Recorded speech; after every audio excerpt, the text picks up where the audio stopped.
Trump rushes to protect Netanyahu as Mamdani calls him out as a war criminal on camera. Section 1. The promise nobody thought he'd actually have to keep. Picture this for a second. It's December 2024. Zohran Mamdani is just a state assemblyman running a long-shot campaign for mayor of New York City, sitting across from a journalist named Mehdi Hassan. And Hassan asked him something almost nobody expected a mayoral candidate to be asked. Would you welcome Prime Minister Netanyahu to New York City? And Mamdani doesn't hedge. He doesn't do the thing every politician is trained to do. The deflect.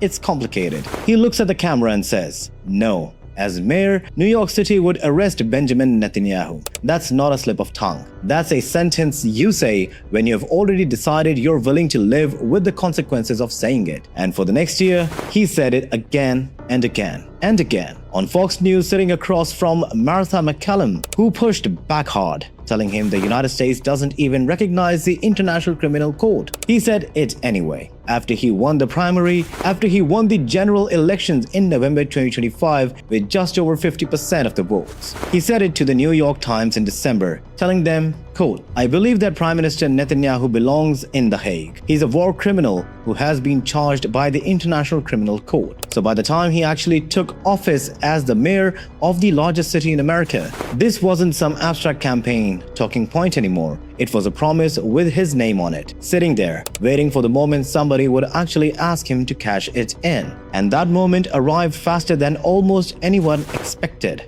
Because Netanyahu is coming to New York in September for the United Nations General Assembly, which means the war criminal Mamdani said he'd arrest was about to actually set foot in his city. Section 2. The twist nobody saw coming. Here's where this gets interesting, because I want you to sit with the tension for a second. A mayor who spent a year telling the world he'd have Netanyahu arrested, a visit that now looked onto the calendar, and a police department that answers directly to him. So this week, Mamdani did something. He released a video statement, and in it, he doesn't back down from a single word of what he had said before. He looks into the camera and says it plainly. Benjamin Netanyahu is a war criminal. He goes further than he ever has publicly, calling him, quote, the architect of a horrific genocide against the Palestinian people. He says Netanyahu is not welcome in NYC, nor is any other war criminal at large. And then he says something that should stop you. While we cannot end the genocide on our own, we can decide whether our silence will become another weapon. That's not somebody softening his position. If anything, that's the sharpest he has ever said it. But here's the twist. In that same video, Mamdani reveals something his critics never expected him to admit out loud. He says his administration actually did the legal homework, actual lawyers, actual review, and he tells the city plainly,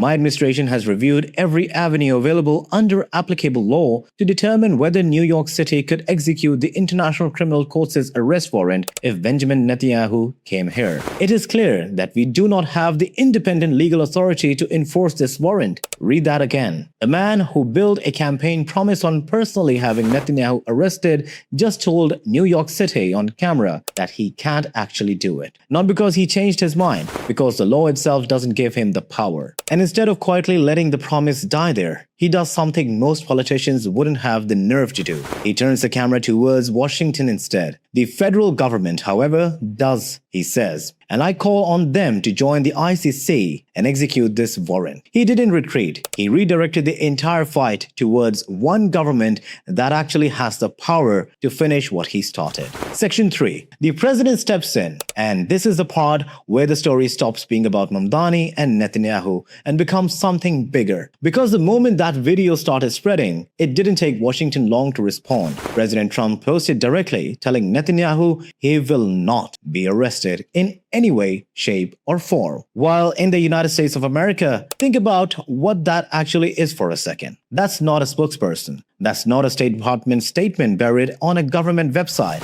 That's the President of the United States personally, publicly guaranteeing the safety of a man the world's highest war crimes court has an active warrant for. Netanyahu's own office wasted no time either, calling the ICC a kangaroo court that has no jurisdiction over Americans or Israelis and dismissing the warrant itself as bogus. They didn't stop there. They turned it back on Mamdani directly. Instead of backing Karim Khan's criminal behavior, Mr. Mamdani should focus on fixing the damage his policies have caused in New York. New York's own UN ambassador Danny Danon jumped into, accusing the mayor of fueling hostility towards New York's Jewish community, and Netanyahu himself on American radio brushed off the whole thing, going as far as accusing Mamdani of siding with Hamas after October 7th. So here's where it actually lands. A newly elected mayor, the first of his kind in New York City history, said something on camera most politicians in his position would never risk saying. He didn't walk it back when the legal reality hit him. He didn't pretend the law said something it doesn't. He told the truth about what his office can and can't do. And he then used the platform he does have to put the pressure exactly where it belongs, on the federal government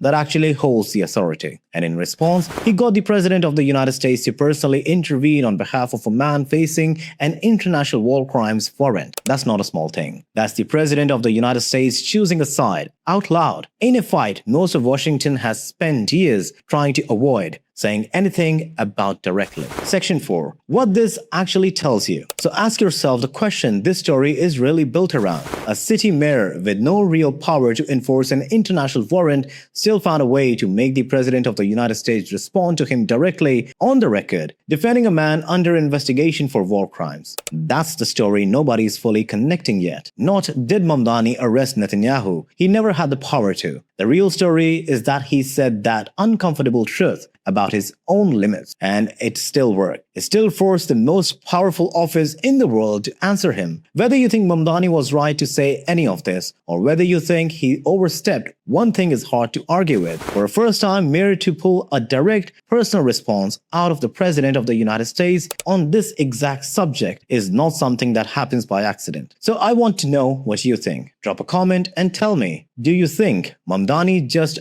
outmaneuvered Washington, or do you think he picked a fight completely out of his weight class? Either way, hit that subscribe button, because stories like this one don't stay quiet for long, and neither do we.